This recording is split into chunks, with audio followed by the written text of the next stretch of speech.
চাবিটা খুলুন, আপনি খুলুন। খুলুন।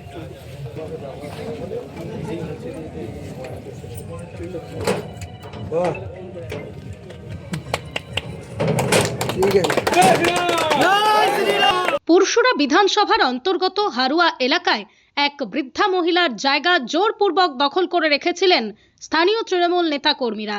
দখল করে নিজেদের পার্টি অফিস তৈরি করেছিলেন তাঁরা। এই বিষয়টি সম্পর্কে অবগত হতেই আসরে নামেন পুরসুরার বিজেপি বিধায়ক বিমান ঘোষ। ওই বৃদ্ধা ও তাঁর পরিবারের সদস্যরা বিমানবাবুর সাথে দেখা করে নিজেদের জায়গার কাগজ দেখিয়ে প্রমাণ দিয়েছিলেন। তারপরেই জবরদখল উচ্ছেদ করেন বিমান ঘোষ। ওই বৃদ্ধাকে দিয়েই আজ তাঁর বাড়ির দরজার তালা খোলানো হয়।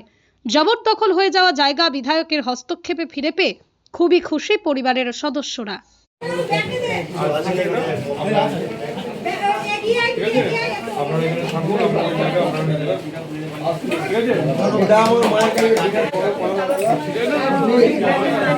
বড় জিনিস আপনি ফিরিয়ে দিয়েছেন।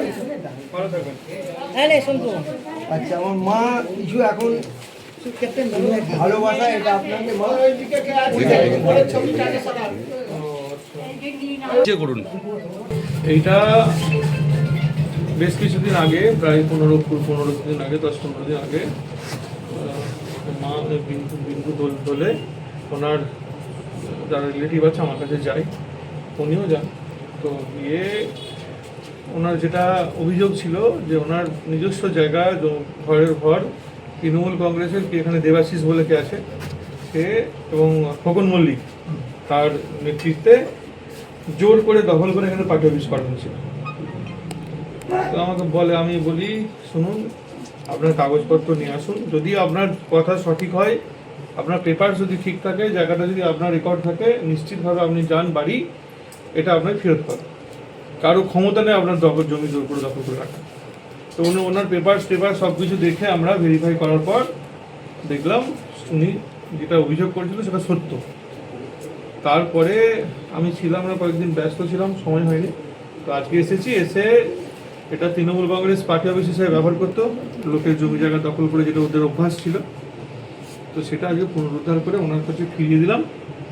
এইরকম আমি মিডিয়ার মাধ্যমে সকলকে আমি আশ্বস্ত করতে চাই, আমাদের এখানকার যারা আছে আরামবাগের পুরসুরা, যে জোর করে বেআইনিভাবে তৃণমূল কংগ্রেস নেতৃত্ব ফলিয়ে যারা এসব করে বেড়াচ্ছে, আপনার কাছে যদি লিগাল প্রুফ থাকে, আমরা আপনার জায়গা নিশ্চিতভাবে ফেরত করে দেবো এবং আগামী দিন স্বচ্ছতার সাথে এই প্রশাসন চলবে, এটা সবাইকে আশ্বস্ত করছি।